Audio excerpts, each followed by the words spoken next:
Assalamualaikum warahmatullahi wabarakatuh. Selamat pagi Bapak dan Ibu sekalian. Pagi. Baik, pertama-tama marilah kita panjatkan puji dan syukur kehadirat Allah Subhanahu wa taala, karena berkat rahmatnya maka kita dapat berkumpul bersama di sini untuk sesi berbagi ya. Jadi pada kesempatan ini saya membagikan materi atau pengetahuan yang sudah saya dapatkan sebelumnya di pendidikan calon guru penggerak. Jadi maksudnya di sini adalah sifatnya sharing Bapak dan Ibu. Jadi bukan berarti saya menggurui Bapak dan Ibu di sini. Baik, yang akan saya sampaikan pada kesempatan kali ini adalah tentang budaya positif, yang mana nantinya diharapkan setelah Bapak dan Ibu mengetahui tentang apa yang didapatkan pada hari ini dapat diimplementasikan di kelas, kemudian secara umum juga dapat dilakukan di sekolah kita. Baik, terima kasih sebelumnya saya ucapkan kepada Bapak dan Ibu yang telah sudi berkenan hadir di sini. Semoga kita bersama bisa melakukan atau nanti akhirnya akan mengarah kepada satu tujuan bersama untuk mewujudkan murid-murid kita yang berkarakter profil pelajar Pancasila. Nah, untuk budaya positif ini ada 6 kajian yang akan saya sampaikan pada kesempatan kali ini. Yang pertama adalah tentang disiplin positif dan nilai-nilai kebajikan universal. Kemudian yang kedua adalah teori motivasi, hukuman dan penghargaan serta restitusi. Kemudian yang ketiga itu adalah keyakinan kelas. Yang keempat, kebutuhan dasar manusia dan dunia berkualitas. Kemudian yang kelima, 5 posisi kontrol. Dan yang keenam, segitiga restitusi.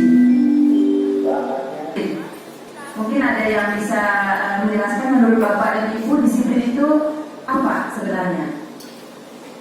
Bagaimana Bu Nancy? Disiplin itu tata tertib, bisa ya? Ya. Jadi disiplin yang mungkin kita ketahui saat ini adalah tata tertib ya. Baik. Nah, disiplin itu berasal dari bahasa Latin disiplina, yang artinya adalah belajar ya. Jadi disiplin diri itu membuat orang menggali potensinya menuju sebuah tujuan apa yang dia hargai. Jadi oleh Bu Renesi bahwa disiplin itu lebih kepada tata tertib, pada peraturan ya. Jadi dalam budaya atau pencapaian suatu tujuan mulia. Jadi sebenarnya yang diharapkan di sini adalah disiplin itu bagaimana seseorang itu bisa belajar, kemudian dari apa yang dilakukan itu tentu kita punya suatu tujuan, ya tujuan, misalnya tujuan agar dia dihargai seperti itu. Nah, dengan disiplin tentu akan menciptakan anak-anak yang memiliki disiplin diri sehingga mereka bisa berperilaku dengan mengacu pada nilai-nilai kebajikan universal dan memiliki motivasi intrinsik bukan ekstrinsik. Jadi harapannya adalah ketika anak-anak kita itu bisa disiplin, maka motivasi mereka itu sekarang pada motivasi intrinsik yang betul memang ada dalam diri mereka, bukan karena suatu tujuan yang berada atau karena untuk patuh tadi, untuk agar tidak dihukum. Jadi harapannya sebenarnya bukan seperti itu. Jadi dengan disiplin itu akan menciptakan anak-anak yang memiliki disiplin diri. Dengan mereka disiplin diri, maka tujuan akhirnya nanti adalah mereka dapat melakukan segala sesuatu tentu sesuai dengan apa yang sudah mereka pikirkan, kemudian itu tentu bisa dipertanggungjawabkan nantinya oleh mereka sendiri. Jadi harapan kita adalah anak-anak kita nanti memang disiplin dari intrinsik mereka, artinya motivasi dari dalam diri mereka, bukan karena suatu hal yang lain, ya. Jadi tujuan kita seperti itu. Baik, yang berikutnya adalah tentang nilai-nilai kebajikan universal. Jadi di sini nilai-nilai kebajikan itu adalah sifat-sifat positif manusia yang merupakan tujuan mulia yang ingin dicapai setiap individu. Tentu setiap perilaku atau perbuatan itu memiliki suatu tujuan. Dengan mengaitkan nilai-nilai kebajikan yang diyakini seseorang, maka motivasi intrinsiknya akan terbangun, sehingga menggerakkan motivasi dari dalam untuk dapat mencapai tujuan mulia yang diinginkan. Ya, itu menurut Diana Gosen tahun 1998. Jadi nilai-nilai kebajikan yang ingin dicapai oleh anak Indonesia, ya, itu kita kenal dengan profil pelajar Pancasila. Jadi tujuan kita agar nanti murid-murid kita ini memiliki apa saja. Yang pertama itu karakternya berkarakter profil pelajar Pancasila, yaitu beriman, bertakwa kepada Tuhan Yang Maha Esa, dan berakhlak mulia. Jadi ada 6 profil pelajar Pancasila. Kemudian yang kedua berkebinekaan global, yang ketiga bergotong royong, kemudian kreatif, bernalar kritis, dan mandiri. Nah, itulah sebenarnya tujuan kita nantinya. Jadi kita mengharapkan murid-murid kita nanti karakternya sesuai dengan profil pelajar Pancasila. Mudah-mudahan nanti semuanya akan terwujud Bapak Ibu. Jadi istilahnya perlu memang peran maksimal kita ya sebagai guru untuk mewujudkan ini semua. Baik, saya lanjutkan yang berikutnya tentang teori motivasi perilaku manusia. Nah, ada 3 teori motivasi perilaku manusia di sini.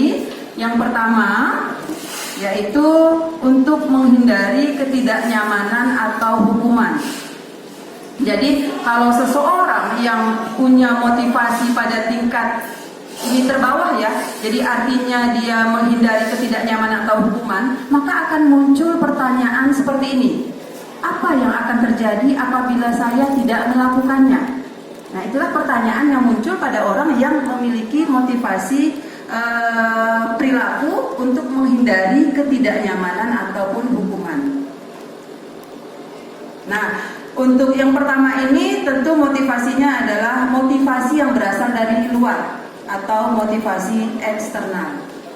Kemudian untuk motivasi perilaku yang kedua, nah, orang pada motivasi perilaku yang kedua ini adalah untuk mendapatkan imbalan atau penghargaan dari orang lain atau institusi.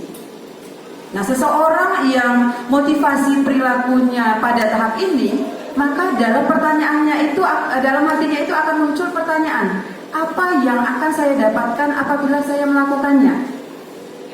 Apa sih yang akan saya dapatkan kalau saya melakukannya? Berarti motivasi yang muncul itu adalah dari luar ya Bapak dan Ibu.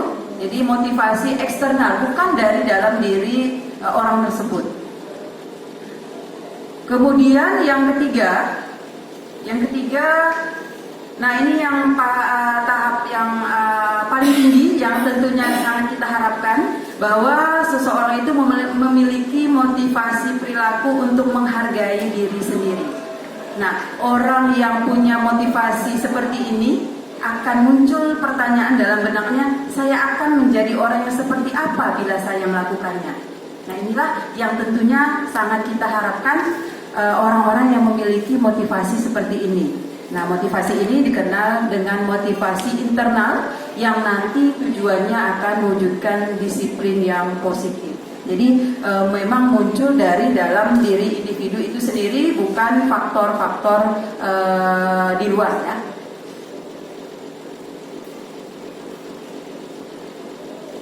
Nah, kemudian yang berikutnya sebelum kita ke restitusi. Jadi yang sering kita dengar di sini itu tentang hukuman. Kemudian selain hukuman itu, kalau misalnya seseorang melakukan kesalahan, dia akan mendapatkan suatu konsekuensi. Nah, dalam kajian ini Ini mungkin hal yang baru bagi kita semua, terutama juga bagi saya, Bapak dan Ibu. Jadi ada yang namanya restitusi. Restitusi ini adalah salah satu bentuk disiplin positif yang bisa kita terapkan ya, khususnya dalam pembelajaran kita atau di lingkungan sekolah kita. Nah, seperti apa itu restitusi? Jadi restitusi itu adalah proses menciptakan kondisi bagi murid untuk memperbaiki kesalahan mereka, sehingga mereka bisa kembali pada kelompok mereka dengan karakter yang lebih kuat. Kemudian restitusi juga adalah proses kolaboratif yang mengajarkan murid untuk mencari solusi dari masalah dan membantu murid berpikir tentang orang seperti apa yang mereka inginkan dan bagaimana mereka harus memperlakukan orang lain. Jadi itu yang dimaksud sebagai restitusi. Nah, seperti tadi yang saya sampaikan sebelumnya, yang kita tahu terlebih dahulu itu mungkin ya, jadi restitusi itu adalah hal baru, tapi yang lebih awal kita kenal itu adalah namanya hukuman, kemudian ada konsekuensi. Jadi hukuman itu adalah merupakan identitas gagal ya. Jadi sifatnya itu negatif. Jadi hukuman itu merupakan sesuatu yang menyakitkan yang terjadi. Jadi kalau kita memberikan hukuman kepada anak-anak tentu memberikan efek yang mungkin sangat menyakitkan bagi mereka. Ya, entah itu berupa fisik, kemudian berupa kata-kata, itu juga sudah merupakan suatu bentuk hukuman. Nah, kemudian orang yang mendapatkan hukuman itu tentu merasa tidak nyaman ya, terutama kepada murid-murid kita yang kita berikan hukuman, tentu mereka tidak nyaman berada di posisi tersebut. Nah, untuk jangka waktu yang panjang. Kemudian jika kita memberikan hukuman kepada misalnya siswa atau murid kita yang melanggar peraturan, atau misalnya ada yang berselisih pendapat sampai berkelahi, kita kan kadang menghukum salah satu pihak saja. Nah, tentu di sini korban yang mendapatkan keadilan. Mungkin di satu kondisi tertentu ada yang merasa diuntungkan atau merasa keadilannya itu lebih berpihak kepada dia, yaitu si korban. Jika kita memberikan hukuman terhadap pelaku ya, kemudian perilaku pasif agresif itu akan meningkat. Nah, pemberian hukuman jika juga akan memberikan sistem menjadi tidak akan berjalan bila murid itu tidak takut ya.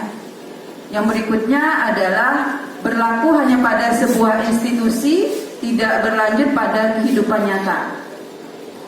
Nah, peraturannya adalah apa? Misalnya, kamu harus seperti apa? Nah, itu adalah bentuk-bentuk suatu hukuman. Kemudian dengan memberikan hukuman, cenderung murid akan membenci peraturan tersebut. Jadi lebih banyak yang bersifat negatif ya. Nah, salah satu bentuk disiplin positif yang bisa kita terapkan kepada siswa-siswa kita di sekolah ini, kita bisa memberikan suatu konsekuensi atas apa yang telah mereka lakukan. Nah, konsekuensi itu merupakan sesuatu yang harus terjadi ya.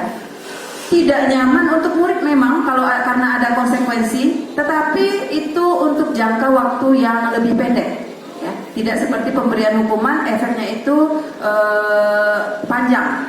Tetapi dengan kita memberikan konsekuensi atas apa yang dilakukan atau kesalahan siswa, itu tetap ada efeknya, tetapi mereka merasa tidak nyaman itu tidak dalam waktu yang lama, relatif lebih pendek. Nah, korban di sini bisa diabaikan. Kemudian murid atau anak itu dibuat tidak nyaman. Jadi memang pemberian konsekuensi kepada murid kita itu memang tetap memberikan sesuatu yang tidak nyaman. Yang berikutnya adalah penguatan hanya bertahan dalam jangka waktu yang pendek. Kemudian tentu memerlukan monitoring dan supervisi terus-menerus dari guru ya, kalau kita memberikan suatu konsekuensi. Yang berikutnya adalah membantu penerapan mengikuti peraturan dalam masyarakat. Apa peraturannya? Mampukah kamu melakukannya? Kemudian kemudian jangan lupa kita ucapkan terima kasih. Ya, jadi dengan pemberian konsekuensi, murid akan menghormati peraturan. Jadi dia lebih bersifat netral. Nah, bedanya dengan hukuman, kalau hukuman kadang sifatnya tiba-tiba, murid mungkin tidak mengetahui, ya. Jadi artinya itu akan membawa bekas yang sangat lama bagi murid tersebut jika kita terapkan hukuman. Nah, berbeda dengan konsekuensi. Kalau konsekuensi ini kan dibuat biasa berdasarkan atas kesepakatan antara guru dengan murid. Jadi dengan kita memberikan konsekuensi, tentunya murid itu sudah mengetahui sebelumnya. Jadi tidak tiba-tiba, dan itu tetap merasakan tidak nyaman, tetapi mungkin tidak akan lama. Ya. Nah, yang kita harapkan di sini, mungkin kita akan coba bersama Bapak dan Ibu, yang kita terapkan disiplin positif ini adalah restitusi. Jadi seperti apa restitusi tadi? Restitusi itu merupakan pilihan. Jadi kita bisa memberikan pilihan kepada murid kita, misalnya ketika mereka melanggar tata tertib. Dan jadi kita bisa memberikan pilihan seperti apa solusinya, itu dari mereka sendiri yang mengusulkan. Yang berikutnya, menguatkan untuk murid atau anak dalam jangka waktu yang panjang, korban mendapatkan ganti, murid atau anak mendapatkan penguatan.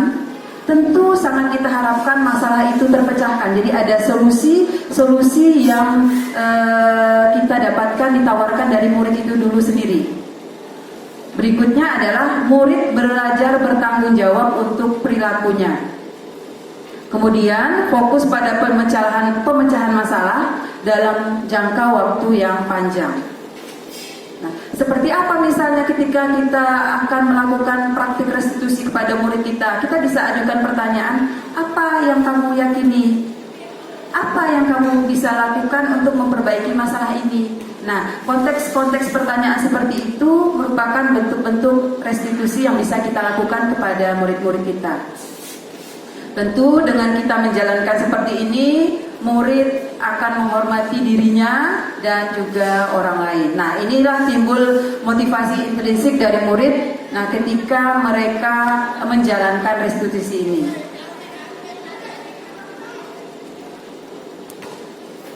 Nah, seperti apa ciri-ciri restitusi? Yang pertama, restitusi itu bukan untuk menebus kesalahan, namun untuk belajar dari suatu kesalahan. Kemudian restitusi itu memperbaiki hubungan.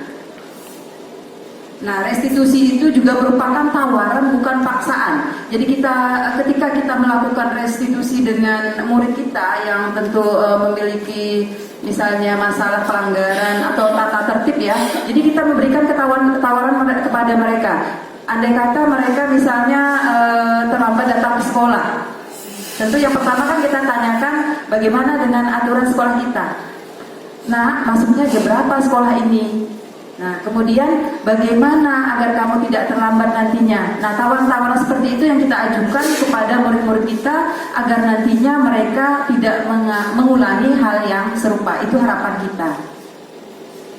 Kemudian yang keempat, menuntun untuk melihat ke dalam diri. Nah, restitusi itu mencari kebutuhan dasar yang mendasari suatu tindakan. Restitusi diri itu adalah cara yang paling baik. Kemudian restitusi juga fokus pada karakter, bukan tindakan. Restitusi itu sifatnya menguatkan.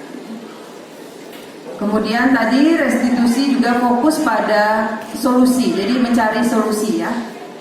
Jadi solusi itu tidak selamanya berasal dari kita, Bapak dan Ibu. Jadi kita juga bisa mendengarkan apa sih yang menjadi masalah siswa, kemudian berikan kesempatan kepada murid-murid kita untuk mengungkapkan solusinya seperti apa agar hal serupa tidak mereka lakukan.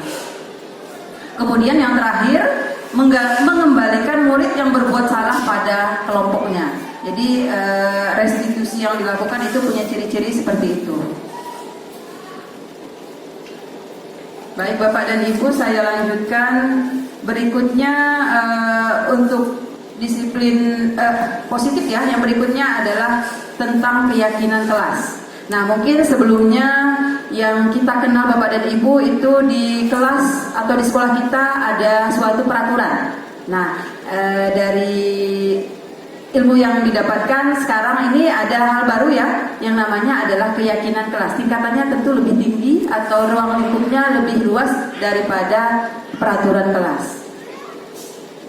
Nah, mengapa tidak peraturan saja? Mengapa harus keyakinan kelas? Nah, ada 3 pertanyaan di sini Bapak dan Ibu.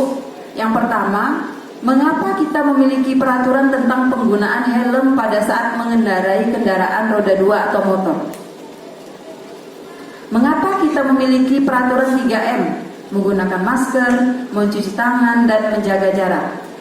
Kemudian, mengapa kita memiliki peraturan datang tepat waktu pada saat mengikuti pelatihan? Nah, kira-kira Bapak dan Ibu dari 3 pertanyaan ini, yang pertama itu mengapa kita memiliki peraturan tentang penggunaan helm? Apa jawabannya Bapak dan Ibu? Perlindungan. Untuk perlindungan. Baik. Jadi kita harus memiliki keyakinan bahwa kalau kita menggunakan helm itu akan melindungi kepala kita, akan selamat kita, ya. Itu keyakinan. Baik. Jadi seperti itulah, ya. Jadi bukan karena menggunakan helm itu kita takut ditilang Bapak dan Ibu. Ya. Kemudian, mengapa kita memiliki peraturan 3M? Nah, tentu ini untuk menjaga kesehatan kita. Ya. Baik. Nah, untuk mendukung motivasi intrinsik, kembali ke nilai-nilai atau keyakinan-keyakinan lebih menggerakkan seseorang dibanding mengikuti serangkaian peraturan-peraturan. Oleh karena itu, jadi kalau kita punya keyakinan, maka motivasi intrinsik itu akan lebih muncul Bapak dan Ibu dibandingkan kita mengikuti suatu aturan-aturan, ya.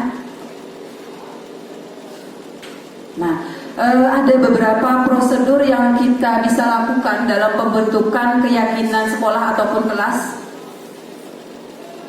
Yang pertama, mempersilahkan warga sekolah atau murid di sekolah ataupun kelas untuk bercurah pendapat tentang peraturan yang perlu disepakati di sekolah atau kelas. Jadi kita mempersilahkan anak-anak kita untuk mengeluarkan ide mereka, mempersilahkan mereka mengungkapkan apa sih yang akan kita sepakati nantinya. Kemudian dari apa yang mereka sampaikan itu kita catat, ya, masukan-masukannya seperti apa di papan tulis atau boleh kita gunakan mencatat seperti apa yang mereka inginkan. Di mana harapannya di sini adalah semua anggota kelas atau warga sekolah bisa melihat hasil curah pendapat yang disampaikan. Kemudian yang kita bisa lakukan berikutnya adalah susunlah keyakinan kelas sesuai dengan prosedur pembentukan keyakinan sekolah ataupun kelas, ya. Jadi usahakan Bapak dan Ibu ketika kita membuat keyakinan kelas itu hal-hal yang positif. Jadi dengan kata-kata yang positif, ya.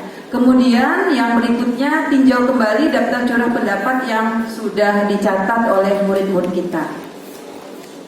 Nah, jadi saya sempat praktekkan, ya, untuk membentuk keyakinan kelas di kelas saya di 10 IPS 2 Bapak dan Ibu, dimulai dengan mereka menuangkan ide mereka dengan kertas, ya, yang sudah saya sediakan. Kemudian yang berikutnya adalah masing-masing siswa dalam kelompok itu menempelkan keyakinan yang mereka sepakati dalam kelompok mereka, Bapak dan Ibu. Nah, kemudian setelah itu baru kita telaah bersama. Jadi mana yang kita sepakati sebagai keyakinan di kelas kita, seperti itu. Jadi kemarin di kelas 10 IPS 2 itu kita ada 6 keyakinan kelas yang disepakati bersama dengan siswa-siswa di kelas 10 IPS 2. Harapannya mudah-mudahan saja dengan keyakinan yang terbentuk seperti itu, murid dapat melakukannya memang benar-benar asalnya itu bukan karena tadi berasal dari luar, artinya motivasi mereka melakukan itu bukan karena takut ya, tapi memang betul-betul berasal dari diri dalam individu masing-masing. Nah, kita lanjutkan Bapak dan Ibu, yang berikutnya adalah tentang kebutuhan dasar manusia. Jadi di sini ada 5 kebutuhan dasar manusia. Yang pertama itu adalah tentang kebutuhan bertahan hidup. Kalau bertahan hidup itu tentu menyangkut fisiologis ya Bapak dan Ibu. Misalnya tempat tinggal, kemudian kesehatan, makanan. Jadi usahakan Bapak dan Ibu, murid-murid kita juga memenuhi kebutuhan ini. Yang pertama ini yaitu untuk bertahan hidup. Jadi mungkin kalau di sekolah itu kita sediakan kantin Bapak dan Ibu. Jadi kantin itu fungsinya adalah ketika mereka memang tidak sempat sarapan di rumah, maka terpenuhilah di sekolah ya. Kemudian yang kedua, kebutuhan yang kedua adalah tentang kasih sayang dan rasa diterima. Nah, ini adalah merupakan suatu kebutuhan psikologis yang tentunya kebutuhan ini hubungannya dengan sosial ya. Yang ketiga itu adalah kebutuhan tentang kebebasan. Kemudian yang keempat, kebutuhan akan kesenangan. Dan yang kelima itu kebutuhan akan penguasaan. Nah, ketika anak-anak kita melakukan pelanggaran misalnya terhadap tata tertib sekolah, mungkin saja mereka melakukan itu karena salah satu kebutuhan ini belum terpenuhi oleh mereka Bapak dan Ibu. Ya, jadi apakah mereka kurang memiliki kebutuhan dengan penguasaan diri atau kurang mendapatkan kesenangan ya. Jadi kalau di SMA itu cara kita mengimplementasikannya misalnya dalam pembelajaran kita adalah meningkatkan minat siswa dalam belajar, misalnya Bapak dan Ibu, atau yang mungkin kita lakukan bisa dengan agar tidak bosan di pembelajaran dengan permainan. Kemudian mungkin kalau kita mengajarnya di jam yang akhir agar tidak ngantuk, mereka kita berikan ice breaking dan lain sebagainya ya. Jadi belajar juga sambil bermain.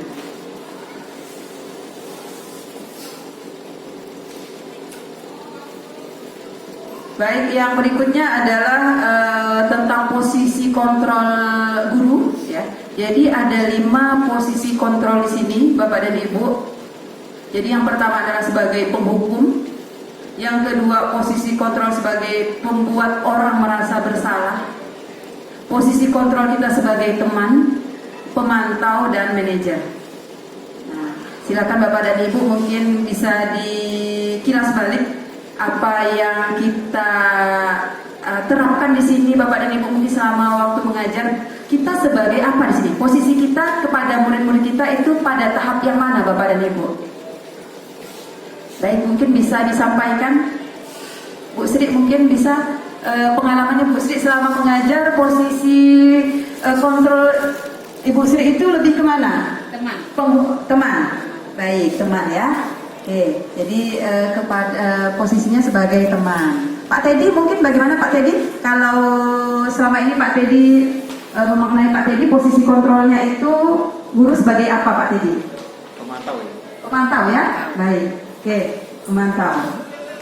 Nah, dari 5 posisi kontrol ini memang harapannya itu kita berada pada posisi manajer Bapak dan Ibu, ya. Tapi paling tidak ke tahap ke posisi pemantau juga sudah baik Bapak dan Ibu.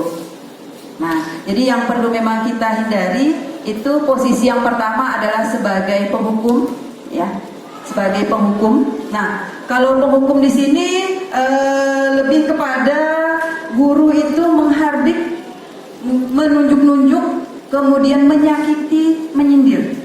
Jadi itu dalam posisi menghukum, penghukum. Kalau dengan perkataan bisa jadi kalau kamu tidak melakukannya awas ya. Nah itu juga salah satu yang diungkapkan oleh seorang penghukum ya Bapak dan Ibu. Nah, apa hasilnya ketika kita berada pada posisi ini? Nah, tentu murid yang kita perlakukan seperti itu akan memberontak, menyalahkan orang lain. dan nanti pada akhirnya malah mereka berbohong Bapak dan Ibu. Nah, kaitan dengan dunia berkualitas, murid meletakkan guru di luar dunia berkualitas. Karena tadi kita sering menghukum, sehingga posisi kita itu tidak ditempatkan mereka pada dunia yang berkualitas. Apa yang dikatakan murid ketika kita memberikan suatu hukuman? Ah, biarkan saja, nanti juga marah-marah lagi. Nah, itu yang mungkin mereka lontarkan.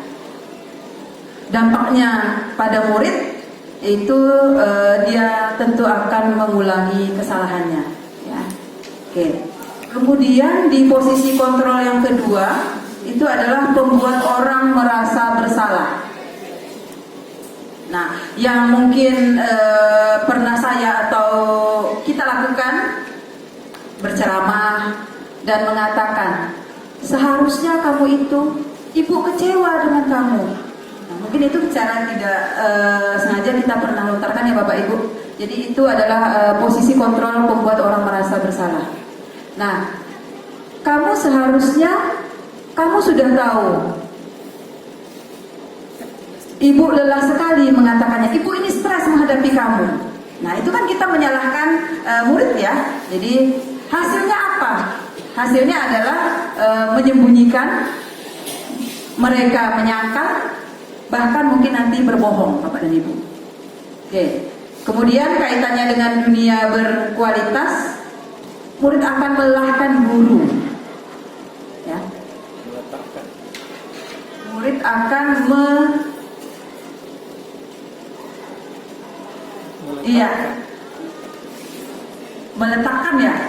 meletakkan guru di dalam dunia berkualitas. Apa yang murid katakan? Maafkan saya Bu, maafkan saya Pak. Nah, itu yang cenderung mereka katakan ketika kita berada pada posisi membuat orang merasa bersalah. Kemudian dampaknya bagi murid adalah murid merasa rendah diri. Baik, nah kemudian jika kita sebagai teman posisinya, nah guru itu cenderung membuatkan alasan-alasan untuk muridnya. Apa yang dikatakan oleh seorang guru? Ayolah, lakukan demi ibu. Kemudian, masa kamu tidak mau? Ingat tidak, ibu pernah bantu dulu. Itu yang mungkin kita katakan ketika kita memposisikan diri sebagai posisi kontrol teman ya. Nah, hasilnya apa? Kalau kita menempatkan posisi kita sebagai teman, tentu murid-murid kita akan merasa ketergantungan Bapak dan Ibu. Ah, nanti juga Bu Juliana itu memaafkan saya. Nah, misalnya seperti itu, membantu saya. Ya. Nah, kemudian kaitannya dengan dunia berkualitas, murid meletakkan guru sebagai orang yang sangat penting. Ya. Karena tadi mereka merasa dilindungi. Kemudian apa yang dikatakan murid? Saya pikir Bapak teman saya, ternyata begitu. Nah, kemudian dampaknya bagi murid lemah. Murid akan menjadi tidak mandiri, ya, akan tergantung. Nah, yang kita harapkan kita nantinya bisa menjadi seorang guru yang punya posisi kontrol sebagai pemantau. Nah, pemantau ya. Nah, seperti apa yang dilakukan oleh guru?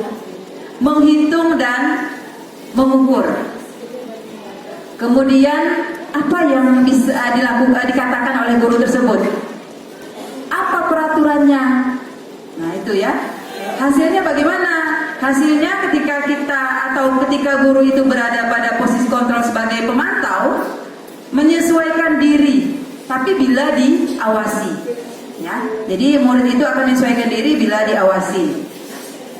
Nah, kaitan dengan dunia berkualitas, murid meletakkan guru, ya, peraturan dan hukum di dunia yang berkualitas. Yang dikatakan murid, berapa banyak bintang yang saya harus peroleh? Nah, itu biasa murid-murid PAUD atau TK itu kan mendapatkan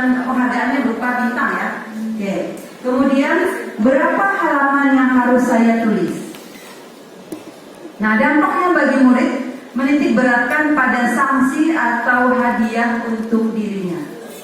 Nah, posisi yang kita cita-citakan nih. Nah, harapannya adalah kita bersama-sama nanti pada akhirnya akan menuju posisi kontrol sebagai manajer, Bapak dan Ibu. Ya, jadi itu yang sangat kita harapkan itu ke situ. Nah, bagaimana apa yang dilakukan guru ketika menjadi seorang manajer? Guru itu bisa mengajukan pertanyaan-pertanyaan. Nah, misalnya tadi untuk menangani siswa atau murid yang mengalami masalah, kita tanya, ada apa sih, kenapa sih kamu berbuat seperti itu? Nah, kita dengarkan apa keluhan-keluhan dari mereka. Nah, kemudian guru berkata, apa yang kalian yakini?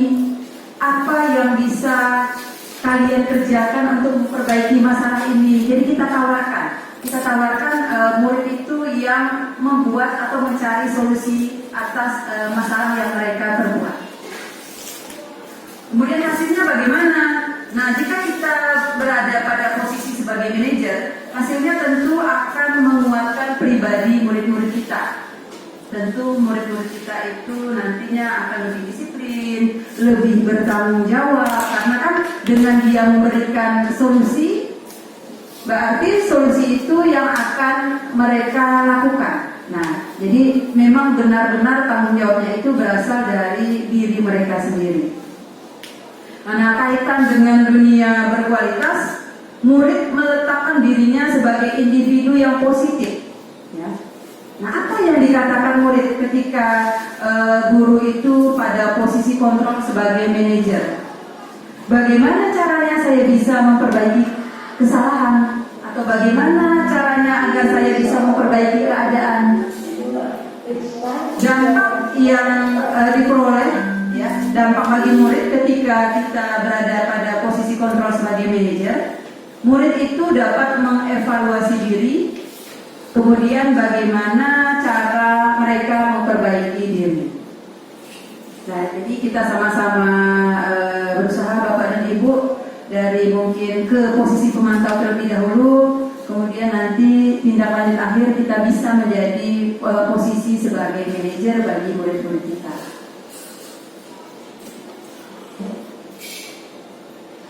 Baik, bagian yang berikutnya adalah tentang segitiga restitusi.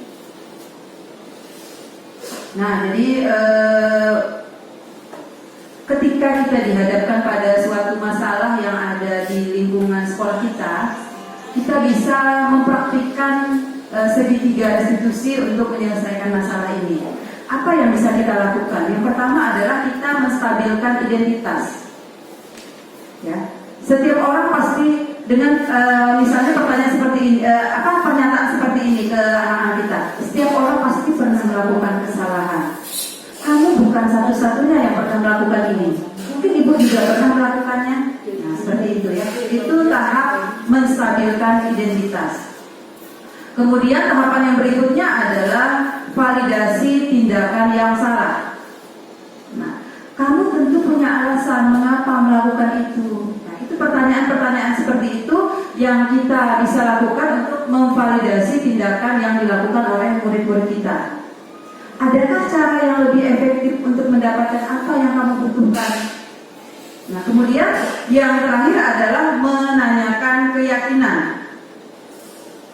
Nah, pertanyaannya misalnya, keyakinan kelas apa yang telah kita sepakati? Kemudian, kamu ingin menjadi orang yang seperti apa? Nah, itu yang bisa kita lakukan dalam mencari atau menyelesaikan masalah yang dihadapi murid-murid kita dengan melakukan segitiga restitusi.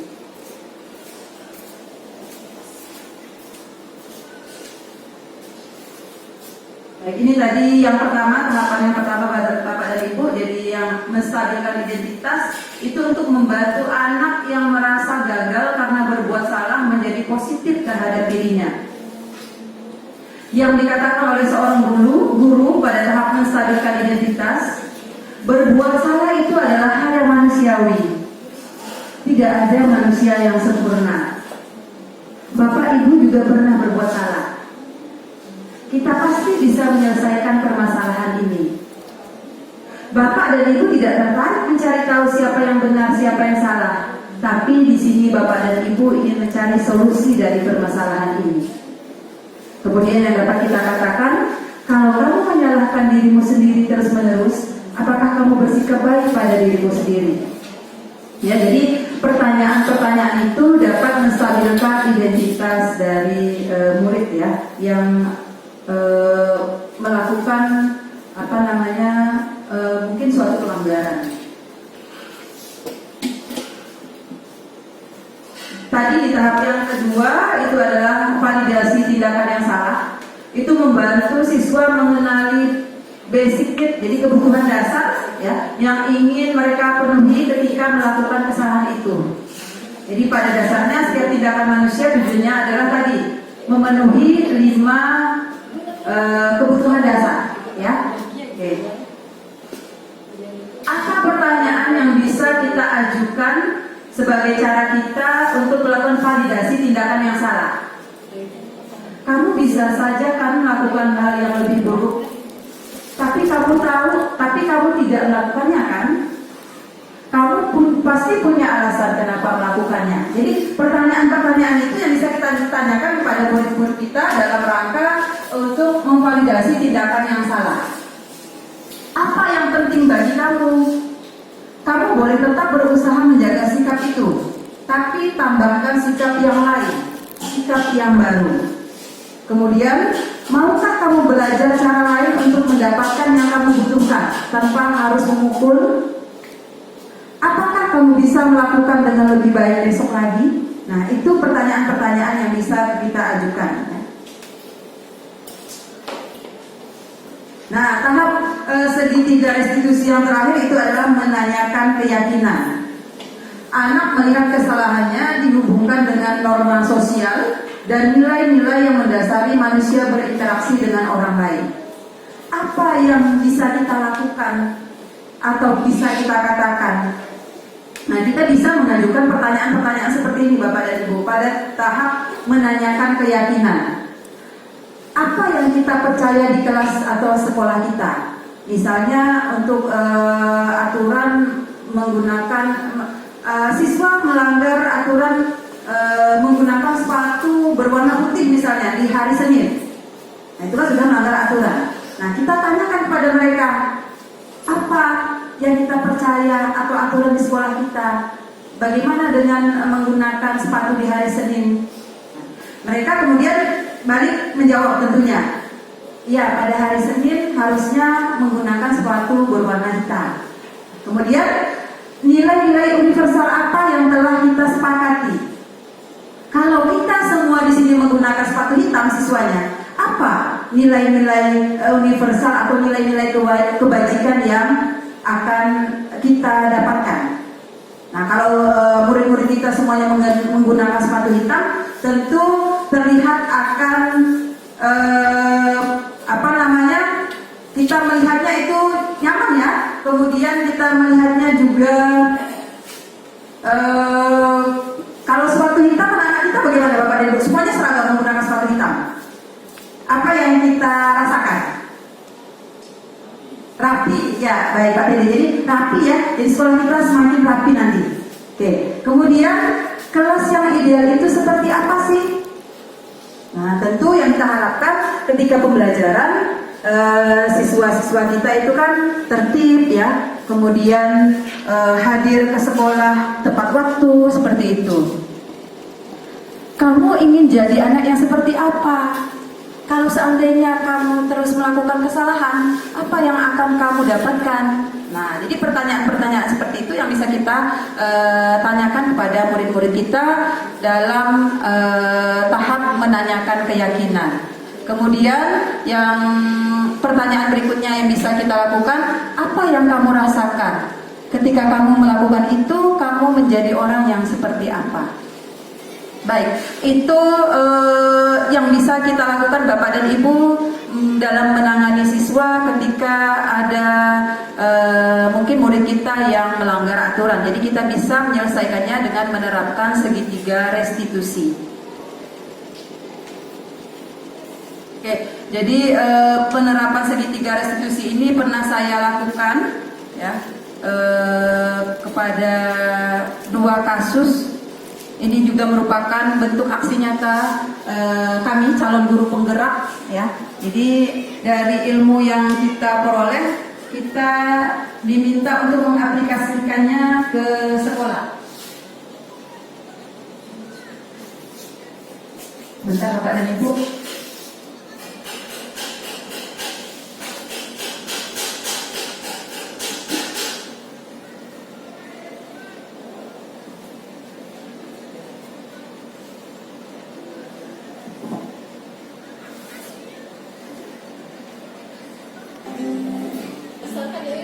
Ayo, biar gak amat berarti yuk.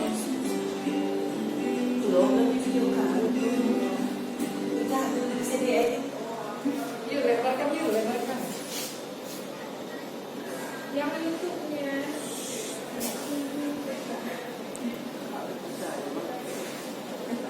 Udah selesai. Videonya mana suaranya? Tadi udah disikat. Nah ini yang saya lakukan Bapak dan Ibu, menerapkan segitiga restitusi.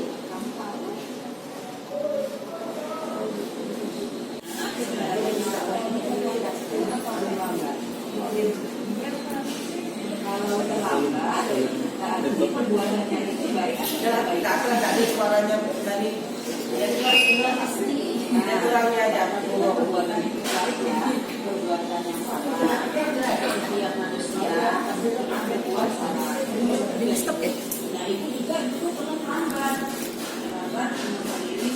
Mencari solusi terhadap masalah keterlambatan Putra untuk datang ke sekolah. Putra pasti punya alasan kenapa sampai terlambat. Coba ceritakan ke Ibu.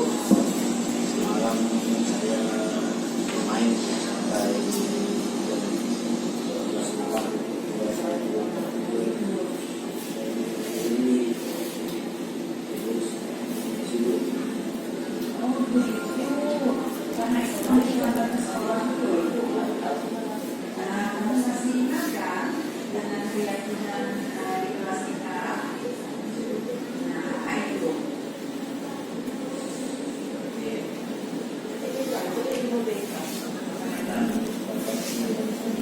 Iya, baik. Nah kalau kamu sudah tahu menentukan di sini dan tempat waktu itu penting tidak untuk kamu dan diri. Kalau itu penting, nah sekarang apa yang kita akan lakukan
Baik Bapak dan Ibu, itu contoh dari menangani kasus masalah keterlambatan siswa dengan menerapkan segitiga restitusi.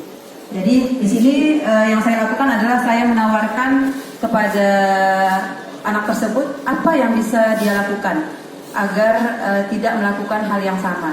Seperti tadi yang disampaikan siswa tersebut bahwa dia akan tidak tidur lagi, ya, tidak tidur lagi setelah sholat subuh dengan melakukan aktivitas-aktivitas misalnya olahraga dan lain-lain. Kemudian dengan tidur lebih awal.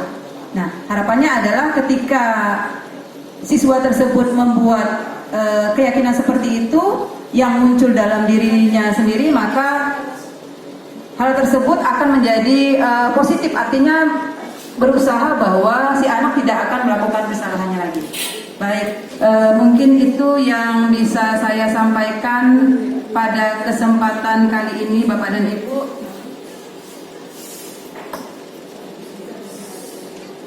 Terima kasih atas waktu yang Bapak Ibu luangkan. Salam dan bahagia. Baik, mungkin untuk sesi yang berikutnya kita akan jawab. Baik, silakan Bu Nancy. Baik, terima kasih Bu Juliana. Ini saya ada pertanyaan. Saya ada masalah dengan siswa saya, yang mana siswa saya ini dia itu tidak ada keinginan untuk sekolah. Nah, alasannya nggak tahu. Tapi orang tuanya itu sudah menyarankan dia untuk ke sekolah, ya. Ya kan orang tua kan sudah pasti ingin anaknya sukses, tapi dia tuh nggak ada keinginan untuk sekolah sehingga bentar masuk, bentar ya jadi alfanya itu sudah hampir 12. Nah, saya tuh bingung, saya sudah panggil, sudah beri saran, sudah bagaimana, dianya itu juga katanya sih dia gitu. Ya, dia tidak ada keinginan untuk sekolah. Nah, saya minta Bu Juliana untuk memberikan saran solusi model segitiga apa itu? Restitusi. Cara penyampaian kepada siswa yang tidak ada keinginan untuk sekolah. Nah, terima kasih Bu Juliana. Dan bagaimana cara kata kalimat-kalimat saya juga nggak tahu bagaimana caranya. Ya silakan Bu Juliana. Ya baik, terima kasih Bu Renensi. Jadi dari apa yang tadi ditanyakan bahwa Bu Renensi mengalami masalah bahwa siswanya itu sudah tidak punya keinginan lagi untuk sekolah. Jadi motivasi dia untuk datang ke sekolah itu karena orang tua, ya Ibu ya. Jadi memang yang mungkin Ibu perlu panggil siswa tersebut dengan menerapkan praktik yang sudah saya coba lakukan, yaitu dengan segitiga restitusi. Jadi pada tahap segitiga restitusi itu bagaimana kita menanyakan kepada siswa pada tahap menstabilkan identitas, apa yang harus kita ajukan pertanyaannya. Mungkin Ibu itu bisa bertanya bahwa memang keinginan untuk sekolah itu kan hal yang terpenting itu datangnya dari siswa tersebut, harapan kita. Nah, bisa ditanyakan mungkin ada apa yang selama ini menjadi masalah yang dihadapi oleh siswa tersebut, Ibu. Kemudian mungkin kita bisa sebutkan bahwa memang tidak hanya kamu yang sering misalnya izin, atau tidak hanya kamu yang sering apa. Nah, kita bisa sebutkan itu mungkin sebagai tahap untuk menstabilkan identitas. Kemudian di tahap yang berikutnya, validasi tindakan yang salah. Yang pertanyaan-pertanyaan yang bisa kita ajukan kepada siswa tersebut, tanyakan kenapa, apa yang membuat kamu itu tidak memiliki motivasi lagi untuk sekolah. Nah, itu bisa dilakukan Ibu seperti itu. Kemudian kalau seandainya kamu putus sekolah, mungkin kita perlu memberikan gambaran apa nanti yang akan dia terima, apa nanti yang akan dia peroleh, ya. Jadi konsekuensinya ya Bu, seperti apa. Kemudian untuk menanyakan keyakinan, kita bisa ajukan bahwa kamu ini ingin menjadi orang yang bagaimana sih nantinya kalau seandainya kamu tidak sekolah lagi? Apa yang hanya kamu dapatkan? Nah, kalau misalnya kamu akan menjadi orang yang sukses, tentu tidak bisa kamu berhenti sampai di sini. Nah, mungkin hal-hal seperti itu Ibu yang mungkin perlu kita ajak siswa itu untuk mengobrol, kemudian mungkin kita juga bisa mendengarkan solusi dari dia sendiri seperti apa. Kita perlu dengar, jadi kita tidak hanya memponis dia bahwa kamu harus seperti ini, kamu harus seperti ini, tapi minta untuk dia mengajukan seperti ini solusinya. Mungkin itu Ibu yang bisa saya sampaikan. Mungkin Bapak dan Ibu yang lain ada yang ingin menambahkan, silakan.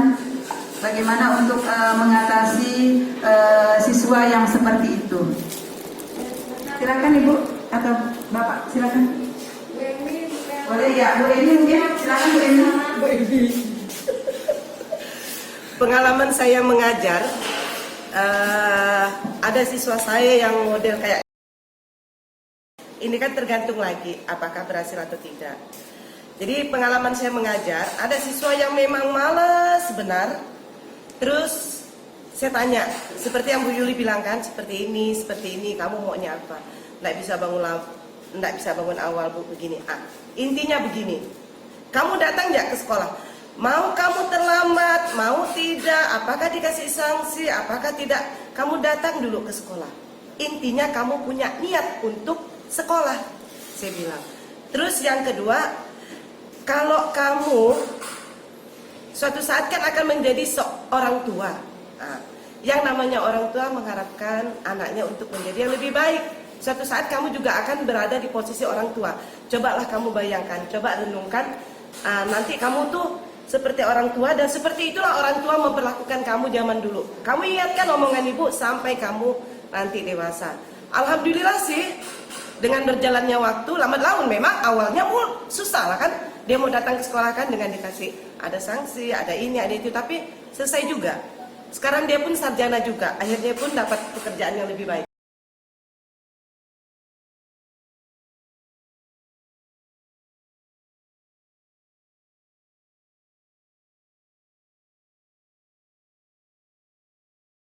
Terhadap pendidikan anak, bagaimana? Tapi alhamdulillah sih, ketemu saya udah jadi sarjana, udah bagus lah sekarang ini. Itu sih pengalaman. Jadi tahap awal tuh memang manggil siswanya maunya seperti apa. Kalau memang malas, kalau terlambat datang aja. Kalau guru marah berarti bukan mereka itu marah sama kamu, tapi mereka itu sayang.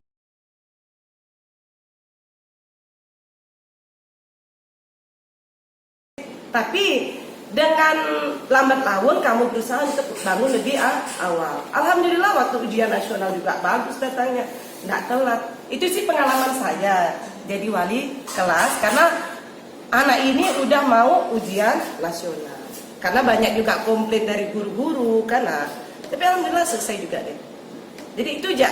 Jadi kembalikan lagi ke dia maunya seperti apa, solusi dia seperti apa, saran kita seperti apa, tinggal kita klopkan, cari yang nyamannya seperti apa.